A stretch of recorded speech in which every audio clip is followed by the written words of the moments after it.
this video, we need to find the missing number, and the problem statement is given an array containing n distinct numbers from the range 0 to n. We should return the missing number. As you can see in the example, the array they have given, and we need to return the missing element, which is 2.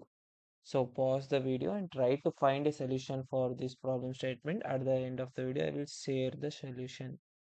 Here, this is the solution for the above problem statement. Here, nums having an array, and we are storing it to the missing number. And here we are declaring and initializing a variable into the length of an array.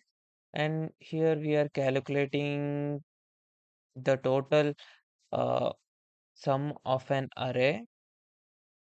For example, here they have given an array 301. So we will calculate 3.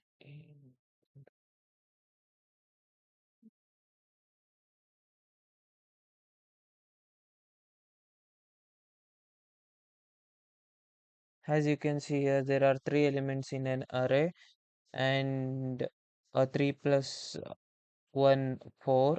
4 divided by 2, it is 2, and 2 into 3, it is 6. So the expected sum we got is 6, and the actual sum we initialized it has 0. And here we are calculating the actual sum in an array.